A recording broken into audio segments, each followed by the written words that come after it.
चलिए जी, एक स्टेप आगे बढ़ते हैं हम जनाब और एक कॉम्प्रीहेंसिव क्वेश्चन देखते हैं सर। ये FAR 1 का क्वेश्चन है और FAR 1 में सर 2011 में पूछा गया 21 नंबर का। ठीक है जी, ये कह रहे हैं जनाब the trial balance of Ayub limited did not agree. Did not agree का मतलब ये कि हमने जब ट्रायल बैलेंस बनाया तो हमारे पास डेबिट और क्रेडिट बराबर नहीं आ रहे थे, तो हमने क्या किया होगा, सस्पेंस अकाउंट क्रिएट किया होगा और अब इन एडजस्टमेंट्स के थ्रू आपने सस्पेंस को खत्म करना है। ठीक है जी, द डिफरेंस और carried to a suspense account. On scrutinizing the books, the following types of errors were detected. पहली गलती, debtors include 15,000 which are irrecoverable and needs to be written off. निकाल देना है आपने सर। तो मुझे बताएं मेरे पास पहली एंट्री क्या बनती है जो मैंने राइट ऑफ करना है sir. Bad debts expense debit कितने से, 15,000 से। और सर मेरे पास अकाउंट रिसीवेबल क्रेडिट कितने से जी, 15,000 से। डन। इसके बाद मेरे बच्चों adjustment number 2, goods invoiced at 4600 were return by the customer. Return हो गई गुड्स सर, 4600 रुपए की गुड्स रिटर्न हुई हैं। सर मुझे एक बात बताएं, जब रिटर्न हुई हैं मेरे बच्चों तो करेक्ट ट्रीटमेंट क्या होना चाहिए था, करेक्ट या राइट ट्रीटमेंट क्या होना चाहिए था। करेक्ट ट्रीटमेंट ये होना चाहिए था कि हम अपने पास सेल्स या सेल्स रिटर्न डेबिट कर दें कितने से, 4,600 रुपए से, और अपना अकाउंट रिसीवेबल क्या कर देते, कम कर देते 4,600 रुपए से। लेकिन माशाल्लाह हमारा हिरवंशी अकाउंटेंट उसने किया ये कि इसको डाल दिया परचेज बुक में, यानी परचेज ट्रीट कर लिया, और फिर वहां से क्रेडिटर के अकाउंट में भी हिरवंशी ने 4,600 की जगह 6,400 में डाल दिया। तो इसका मतलब है हमारे पास जो इनकरेक्ट ट्रीटमेंट थी, जो रॉन्ग ट्रीटमेंट थी, वो ये थी कि हमारे बंदे ने एक तो परचेजेस डेबिट कर दी जो कि नहीं करनी चाहिए थी, कितने से जी, 4,600, और फिर सोने पे सुहागा ये कि क्रेडिटर्स को रिकॉर्ड कर दिया और वो भी 6,400 रुपए के ऊपर। ये दोनों काम नहीं होने चाहिए थे मेरे बच्चों, ऐसे किया इस बंदे ने। ठीक है, ऐसे किया इस बंदे ने। अब मुझे बताया करेक्ट अकाउंटिंग ट्रीटमेंट क्या है। करेक्ट अकाउंटिंग ट्रीटमेंट ये सही करने के लिए अब इसको पहले तो आप सर सेल्स रिटर्न रिकॉर्ड करें जो नहीं हुआ हुआ। सेल्स रिटर्न ऐसे थे कि गुड्स वापस है, उससे परचेस ट्रीट कर लिया मासूम आदमी ने। ठीक है जी, 4600, और अकाउंट रिसीवेबल क्रेडिट कर दें सर 4600। अब जो परचेजेस बुक की है बिला वजह की उसको खत्म करो, परचेजेस क्रेडिट कितने से, 4600। और सर क्रेडिटर्स जो खामखा क्रेडिट हुए हैं इनको डेबिट करो 6400 से। अब देखो चीजें बैलेंस नहीं हो रही होंगी तो अब हमें सस्पेंस का सहारा लेना पड़ेगा। 6400 माइनस 4600 वुड बी 1800। डन है जी, हम जाएं अपनी थर्ड एंट्री की तरफ। पक्का जी, बढ़े एक स्टेप और सर, 2 एंट्रीज हो गई जी, टिक और टिक। तीसरी entry sir, a cheque of 8,000 receive from a customer was not posted to his ledger account. यानी सर हमने क्या किया, कैश तो डेबिट कर दिया, रिसीवेबल क्रेडिट ही नहीं किया। फिर moreover the corresponding sales invoice of 12,000 was incorrectly pass through sales day book as 2,000। माशाल्लाह माशाल्लाह माशाल्लाह, जबरदस्त, दो उल्टे काम किए। एक तो जो पैसा आया है वो तो बंदे की बुक्स में, बंदे के लेजर में पोस्ट ही नहीं हुआ। पहले तो इस एरर को एडजस्ट कर लो, सिर्फ इस एरर। एक साइड का एरर है, कैश रिसीट रिकॉर्ड हो गई है, बंदे का अकाउंट क्रेडिट नहीं हुआ, बंदे के अकाउंट को क्रेडिट कर देते, कोई टेंशन नहीं है। तीसरी एंट्री में बनाने जा रहे हैं सर, बंदे के अकाउंट को आप क्रेडिट कर दें, डेटर अकाउंट क्रेडिट कितने से भैया, 8,000 से। चूंकि सर सिंगल एंट्री बनी थी, डेबिट क्रेडिट इंश्योर नहीं हुआ था, तो करेक्शन के वक्त आपको सस्पेंस अकाउंट नजर आ रहा है। अब बताओ मेरे बच्चों, इसके बाद एक और गलती हुई है, वो गलती क्या है सर, जो सेल्स बुक हुई है ना 12,000 की जगह सेल्स डे बुक में, यानी एंट्री बनाते हुए हमने सिर्फ 2,000 रुपए इंश्योर किए। एंट्री बनाते हुए हमने 12,000 की जगह, देखो सेल्स डे बुक का मतलब होता है जनरल जर्नल का हिसाब किताब। ठीक है जी, बुक्स ऑफ प्राइम एंट्री है ये। यानी सर हमने जब इसको डे 1 पे रिकॉर्ड किया ना, बुक्स में गलत रिकॉर्ड कर दिया, तो हम क्या करें, मजीद सेल्स बुक कर लें। यस सर, मजीद सेल्स आप बुक कर लें। सर डेटर्स डेबिट कितने से, 12,000 और 10,000 से, सॉरी। और यहां से सर, यहां सस्पेंस अकाउंट क्यों नहीं आया, क्योंकि यहां गलती जनरल में हुई और पूरी 10,000 रुपए की सेल्स ही रिकॉर्ड नहीं हुई, हमने आज रिकॉर्ड कर ली। पक्का जी। हमारी 3 एंट्रीज कंप्लीट हो चुकी हैं, एक स्टेप और आगे बढ़ते हैं, चौथी एंट्री पे जाते हैं हम सर। चौथी एंट्री कह रही जी सेल्स इंक्लूड्स, सेल में शामिल है goods sold for cash amounting to 25,000 on behalf of mister Yasir. प्यारे भाई, जब आप मिस्टर यासिर के लिए गुड्स बेच रहे हो, ये आपकी सेल्स थोड़ी है, ये तो किसी थर्ड पार्टी के लिए आप बेच रहे हो। फिर तो यासिर हमारा अब्बा है जिसके लिए हम सेल बेच रहे हैं? नहीं सर, आगे क्या लिखा है, Ayub brother was entitled to commission of 10% on sales and reimbursement of selling expenses. यानी कि यासिर साहब ने हमें कहा है कि आप हमारी गुड्स बेचें, जो बेचें पैसे मुझे दे दीजिएगा, आप उसमें अपना कमीशन चार्ज कर दीजिएगा 10%, और आपके जो सेलिंग एक्सपेंसेस हुए हैं वो आप मुझसे चार्ज कर लीजिएगा। इसका मतलब है मेरा एंटाइटलमेंट सिर्फ किस चीज का है, कमीशन का, और जो सेलिंग एक्सपेंसेस मैं इनकर कर रहा हूं वो रिइंबर्स हो जाएंगे। पूरी सेल्स मेरी जेब में नहीं जानी चाहिए, ये मुझे पैसे देने किसको, यासिर को देने। ठीक है जी।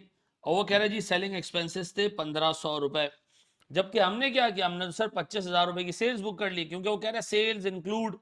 अब सबसे पहले बताएं जनरल एंट्रीज बननी क्या चाहिए थी, बननी क्या चाहिए थी। यहां मैं चौथी एंट्री का सर हिसाब किताब कर रहा हूं सर। राइट एंट्रीज क्या है, राइट करेक्ट एंट्रीज जिसको आप कहते हो, ठीक है, करेक्ट एंट्रीज या राइट एंट्रीज क्या है सर। आपके पास कैश आया था, आप कैश डेबिट करते 25,000, भैया आपके पैसे नहीं है, ये आपके पैसे नहीं है, ठीक है जी, आपके पैसे नहीं है, ठीक है जी। फिर एक काम सबसे पहले आप ये करते, सेलिंग एक्सपेंसेस पे करते, तो आप एक काम एंट्री पास करते, सेलिंग एक्सपेंस डेबिट कितने से, 1500 रुपए से, और हमारे पास सर क्या क्रेडिट हो जाता, कैश। मैंने एक कस्टमर घेरा, लेकर आया सर उसको मैं 1500 रुपये का खर्चा करने के बाद। अब बताओ सर, मैंने उससे लिए 25,000 रुपये, कैश डेबिट कितने से, 25,000। सर मैंने इसमें से सिर्फ और सिर्फ 10% अपने लिए रोकने, तो मेरा सर कमीशन इनकम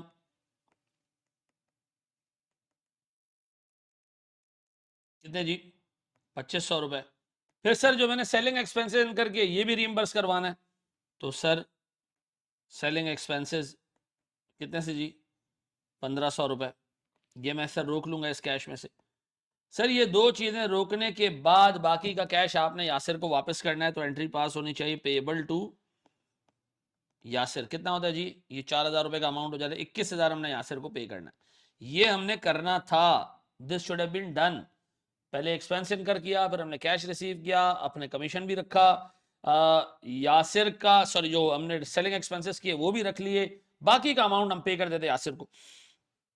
हम माशाल्लाह सुल्तान आजम, हमने ऐसे ही चवल मारी, हमने कहा जी ये तो पैसा ही हमारे सामान ही हमारे बाप का है सर। हमने क्या किया, कैश डेबिट कितने से, पूरे 25,000, और sales credit 25,000।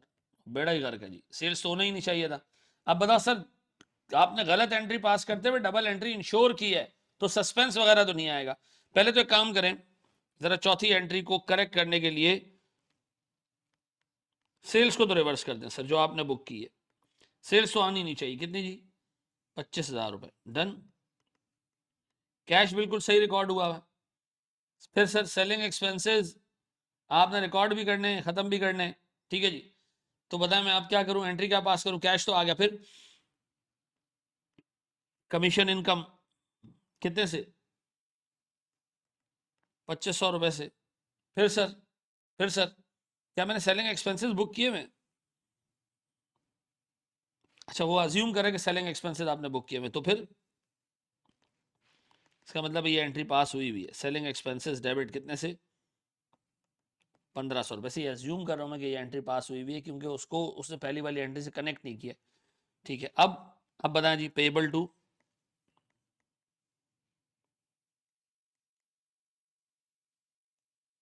Payable to Yasir कितने से जी, 21,000 से। इसका मतलब है सर कंपनी ने एक एंट्री पास की थी सेल्स की, और एक एंट्री ऑलरेडी पास की हुई है सेलिंग एक्सपेंसेस की, कितने से जी, इस एंट्री को पास करने पे कोई मसला नहीं है, ठीक है ना। तो हमने क्या किया, ये एंट्री ऑलरेडी पास थी तो उसको हमने देखा नहीं, सिर्फ इस एंट्री को फोकस किया, और इस एंट्री को फोकस किया जो सेल्स और कैश सेल्स की बुक हुई है, ये गलत बुक हुई है, इसकी जगह ये एंट्री बननी चाहिए थी, तो हमने डिफरेंशियल एंट्री पास कर दी, ये एंट्री है जो टोटल बुक होनी चाहिए चौथी, ठीक है। देख लीजिएगा इसको, सर हमने सेल्स में डाल दिया था और सेल्स एक्सपेंसेस बुक कर लिए थे, जबकि सर सेल्स एक्सपेंसेस बुक करने के बाद ये सेल्स एक्सपेंसेस भी और आपका कमीशन भी दोनों आपको मिल जाने चाहिए थे। बाकी का अमाउंट आपको सर जमा कराना है एसेट लिमिटेड के पास। 4 एंट्रीज हो गई जी। पांचवी वजह है sir, an amount of 3800 owed by Zahid and company for goods supplied was to be adjusted against an amount of 8500 owed to Zahid company. No entry has been made in this regard. Sir छोटी सी heading अपने पास डालोगे Contra adjustments के नाम से। किस पे? पहले मैं सिखाऊंगा, फिर इसी की एंट्री हम पास करेंगे यहाँ पे सर।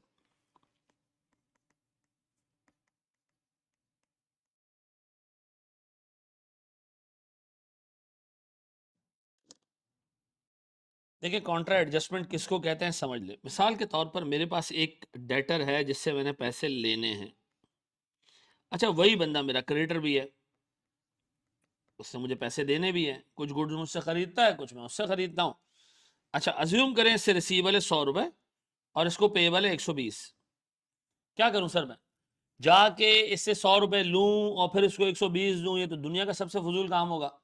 नेट कर लेते हैं इसको। नेट करते हैं तो हम सर नेट, अब उससे 20 रुपए मांगूं या उससे 20 रुपए पे करूं? सर 20 रुपए पे करने पड़ेंगे क्योंकि आपने उसको देने 20 रुपए, 120 लेने 100 है उससे।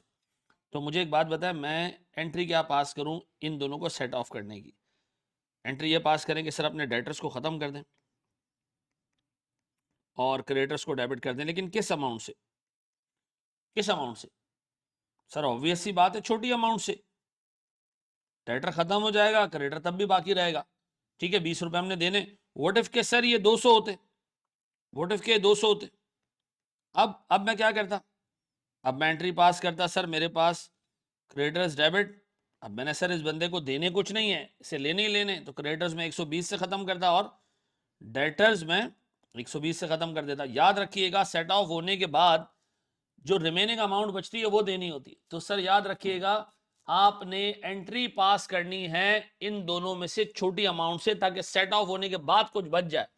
तो सर अगर मेरे पास दोनों अमाउंट आ रही हो तो मैं छोटी अमाउंट से एंट्री पास करूंगा, एडजस्टमेंट उससे होगी। ठीक है जी। मैंने एक बंदे को 1 रुपया देना है, 1 लाख उससे लेने, मैंने कहा चलो जी सेट ऑफ खत्म। उसने कहा नहीं भाई एक छोटे अमाउंट नेट करो बाकी तो पे करो। अब बताएं इधर, बताएं इधर क्या है? इधर कह रहे जी 3800 रुपए आपने जाहिद ओड बाय जायद लिमिटेड, जायद लिमिटेड से आपने लेने, जायद लिमिटेड ने आपको देने, जायद लिमिटेड मान रहा है कि मैंने आपको देने। ठीक है। और for the good supplied and was adjusted for an amount of 8500 और टू जायद लिमिटेड। सर ये हमने जायद लिमिटेड को देने हैं, ऐसा हमने 3800 लेने 8500 देने। 3800 लेने हैं डेटर्स, 8500 देने हैं। तो क्या करें? मना कर दें जायद को, ना दो ना लो? नहीं भाई जायद को देने ज्यादा है। तो मुझे एक बात बताएं, मेरे पास यहाँ डेटर्स कितना है सर चौथे के केस में? पांचवी एंट्री यही सर मेरे पास डेटर्स हैं 3800। सर मेरे पास क्रेडिटर्स हैं 8500। बताएं मैं किस अमाउंट पे कॉन्ट्रा एंट्री पास करूं? ऑब्वियस सी बात है छोटी अमाउंट पे। तो मैं क्रेडिटर्स को खत्म कर रहा हूं और मैं डेटर्स को भी खत्म कर रहा हूं, दोनों को कम कर रहा हूं।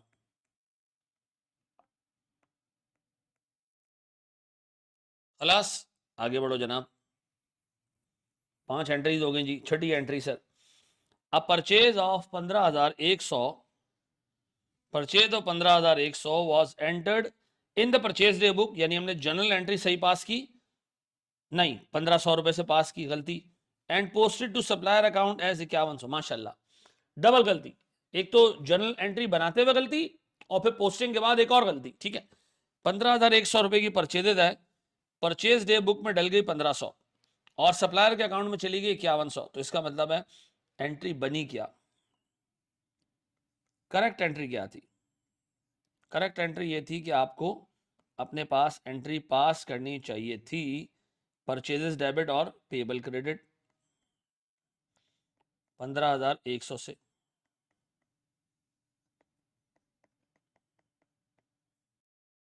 आपने एंट्री बनाई क्या? सर आपने भी इंटरनेशनल एंट्री पास की ना, आपने भी तो मतलब वो काम किए जो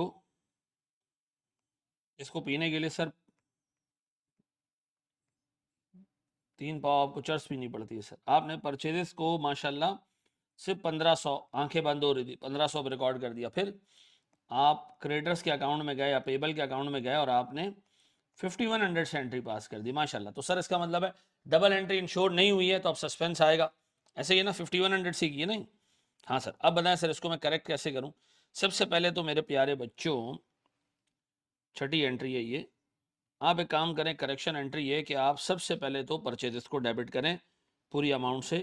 परचेजेस डेबिट 15100 माइनस 1500, कितना बनता है बाबू? 15100 माइनस 1500,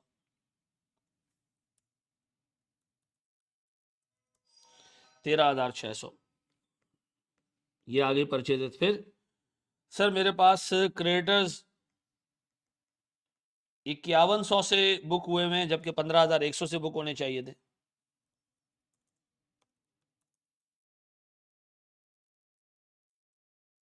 तो 10,000 रुपए से और क्रेडिट होने चाहिए। बाकी का अमाउंट जाना चाहिए सर सस्पेंस में। कितने से जी? 3600 रुपए से। बाकी सब काम बिल्कुल सही हुआ है, डन डस्टेड। बढ़े आगे एक स्टेप। सर हमारे पास 6 एंट्रीज। सर 7वीं entry, goods invoiced 23,000 return by Hamid limited a debtor. Sir 23,000 रुपए की गुड्स हैं जो रिटर्न आई हैं, ठीक है जी। अब ये बुक होनी चाहिए थी sir sales return, were entered in the purchase day book as 23,000 and posted there from to Hamid a creditor at 3200। Sir इसका मतलब ये कि हमने डबल गलत काम किया। हमने सेल्स रिटर्न को, जो गुड्स वापस आ रही थी, हमने परचेज ट्रीट कर लिया। परचेज बुक में हमने 23,000 डाले और माशाल्लाह उसके अकाउंट में जाके 23,000 क्रेडिट कर 32,000 क्रेडिट करके आ गया। तो इस पे आपको दोनों एंट्रीज में पास करके दे रहा हूं सर। मुझे एक बात बताएं, करेक्ट एंट्री क्या होती? करेक्ट एंट्री होती सर मेरे पास सेल्स डेबिट या सेल्स रिटर्न डेबिट कितने से? सर 23,000 से। और अकाउंट रिसीवेबल सीधा सीधा क्रेडिट हो जाना चाहिए था कितने से? 23,000 से। आपने किया क्या? आप चले गए सर किसी और ही दुनिया में। आपने कहा ये तो गुड्स आई हैं, गुड्स आई हैं तो परचेजेज हैं। आपने परचेजेस डेबिट किया माशाल्लाह 23,000 से, और भंग के संगीन नशे में आपने क्रेडिटर्स को जाके क्रेडिट कर दिया 32,000 से। अब बताएं जी इसको करेक्ट करना है, क्या करें सर? सबसे पहले तो एक काम करें, ये हमारी 7वीं एंट्री है। आप सबसे पहले तो सर सेल्स रिटर्न रिकॉर्ड कर लें। कितने से जी? 23,000 रुपए से। फिर अकाउंट रिसीवेबल गलत एंट्री में कहीं रिकॉर्ड ही नहीं हुआ तो उसको रिकॉर्ड भी कर लें।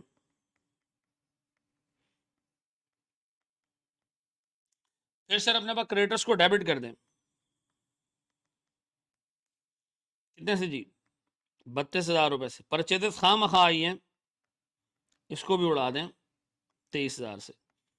अब बताएं मेरे पास कुछ 9,000 रुपए का मुझे सस्पेंस क्रेडिट होता हुआ नजर आ रहा है। चेक करें, बैलेंस करने के लिए यही डालना है। इससे मिलती जुलती एंट्री हम ऊपर देख कर आ चुके हैं। ऐसा कर लोगे मेरे बच्चों ही? देख लोगे इसको अच्छे तरीके से?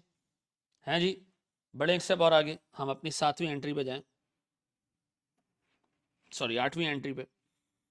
अ supplier invoice of 12,300 had been, supplier invoice, हमें इनवॉइस मिली, had been entered in the purchase day book on 28 December, however goods reached on 2 जनवरी।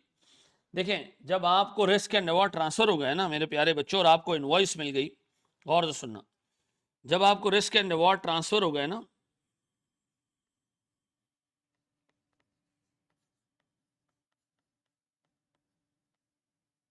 आपको कह दिया गया जी गुड्स आपकी हो गई, भले अभी तक आप तक पहुंची नहीं है, आपकी हो गई है जी, रस्से में डूबे टूटे फूटे आपका जिम्मा। इनवॉइस आ गई हमारे पास सर। मैं अज्यूम कर रहा हूं जब इनवॉइस आ जाती है तो मैं ये अज्यूम कर रहा हूं कि रिस्क एंड रिवॉर्ड हमें ट्रांसफर हो जाते हैं। अब बताएं सर, अगर हमें ट्रांसफर हो जाते हैं तो हमें एंट्री पास करनी चाहिए थी स्टॉक एंड ट्रेड डेबिट या stock and transit debit, sorry ये भी अभी तक हम तक पहुंचा नहीं है। स्टॉक एंड ट्रांजिट डेबिट और पेबल क्रेडिट, ये एंट्री पास होनी चाहिए सर। इसमें डायरेक्ट ना परचेजेस डेबिट इसलिए नहीं करना चाहिए कि ना ये इन्वेंट्री मेरे पास अभी पहुंची है, ठीक है जी, ना ये क्लोजिंग स्टॉक में आ रही होगी, तो इसको हम अलग ही रख देते हैं स्टॉक एंड ट्रांजिट, ठीक है जी। हमारे बंदे ने क्या किया, इसको डाल दिया परचेजेस में। परचेजेस डेबिट कितने से? जो भी अमाउंट थी, और कैश क्रेडिट। मुझे बताओ सर इसकी सिर्फ एक एंट्री पास होनी चाहिए, वो क्या है? करेक्शन एंट्री क्या है सर इसकी? अमाउंट है कितनी? सर अमाउंट है हमारे पास 12,300। तो हम एंट्री पास करें, परचेजेस की जगह 8वीं एंट्री है stock and trade debit, sorry stock and transit debit, कितने से? 12,300 और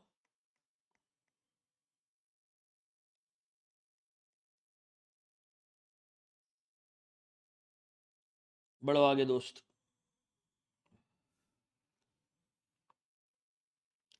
सम items of furniture which stood in the books at 24,000, ठीक है जी 24,000 पे हमारे पास मौजूद थे। 1 जनवरी 2011, on 1 January 2011 was dispose on 30 June 2011। Sir हमने 1 जनवरी पे 24,000 पे मौजूद एसेट को 30 जून पे यानी 6 महीने इस्तेमाल करने के बाद बेच दिया in exchange for a new asset costing 20,800। ये पुराने एसेट की कोई फेयर वैल्यू गिवन नहीं है इसके अंदर, सिर्फ नए एसेट की फेयर वैल्यू गिवन है कि 20,800 रुपए का, ठीक है जी। और हमने 9,200 रुपए इसके लिए कैश पे किया, ठीक है जी। यहाँ रुक जाओ, 9,200 हमने कैश पे किया, डेप्रिसिएशन 10% होती है। गलती क्या हुई उसको हम बाद में देखते हैं, पहले 24,000 रुपए का एसेट है 1 जनवरी को। आओ जरा इसकी पहले अकाउंटिंग देखते हैं कि होना क्या चाहिए था। करेक्ट ट्रीटमेंट ये होनी चाहिए थी कि मेरे पास 1 जनवरी 2011 को एक अमाउंट मौजूद है, कितने की? 24,000 है, 23,000 है। कैरिंग अमाउंट कितना है एसेट का? 24,000।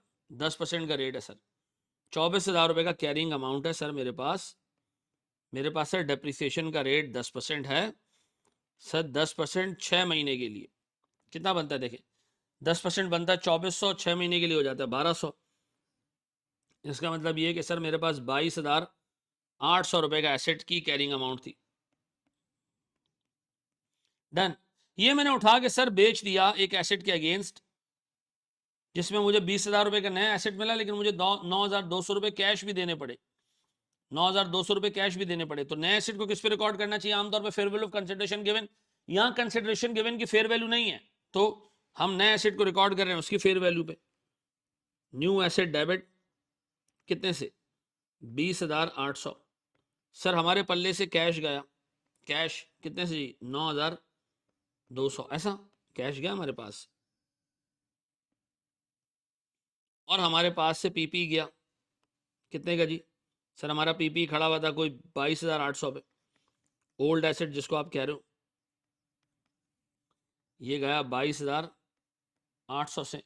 अब बताएं जी बाकी हमें क्या हुआ है सर? लॉस हुआ है, कितने का?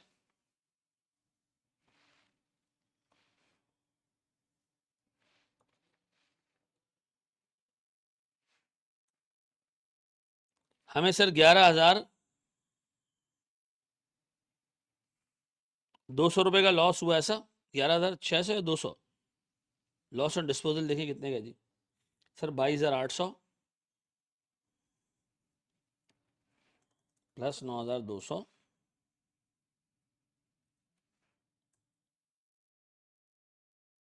ठीक है जी, माइनस 20,800 मेरे पास। सर ये आता है 11,200 रुपए। ऐसा सर हमारे पास लॉस ऑन डिस्पोजल आ रहा होगा कोई 11,200 रुपए का। अब देखें ये दो एंट्रीज हैं जो बननी चाहिए थी, फिर इसके बाद पता है क्या होना चाहिए? दोनों 30 जून पे बननी चाहिए थी सर। फिर हमारे पास एक एंट्री बननी चाहिए थी कब पता? 31 दिसंबर पे। वो क्यों? सर जो नया एसेट आया उस पर डेप्रिसिएशन बुक करना है। सर मेरे पास नए एसेट पे जो कि 20,800 रुपए का, पुराना तो चला गया ना, इस पर 10% के हिसाब से 6 महीने का डेप्रिसिएशन 1,040 रुपए और बुक होना चाहिए था। ये नहीं हुआ। ये थे होने चाहिए वाले हिसाब किताब, ठीक है। ये तीन एंट्रीज ऐसी हैं which should have been recognised, which should have been book. ऐसा अब बताओ इन्होंने बुक किया क्या? गलती क्या की इन्होंने? सर 30 जून पे आके एक ही एंट्री पास की। एंट्री ये पास की कि हमारे पास परचेजेस डेबिट 9,200 और कैश क्रेडिट 9,200। एंट्री अच्छे तरीके से पढ़ लीजिएगा। इस बंदे ने परचेजेस डेबिट कर दिया गलती से,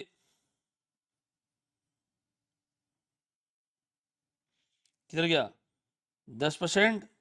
9,000 net invoice of 9,200 pass through purchase day book से परचेजेस डेबिट करके क्रेडिटर्स क्रेडिट कर दिया है, गलत एंट्री पास कर दी है इसने, कैश नहीं क्रेडिटर्स है ये। और इस बंदे ने सोने पे सुहागा ये किया होगा कि 31 दिसंबर पे पुराने ही एसेट पे डेप्रिसिएशन भी बुक कर दी होगी। वो 24,000 का था, तो इस बंदे ने सर डेप्रिसिएशन बुक की होगी 24,000 का 10% वुड बी 2,400 और अलाउंस क्रेडिट कितने से 2,400। डन।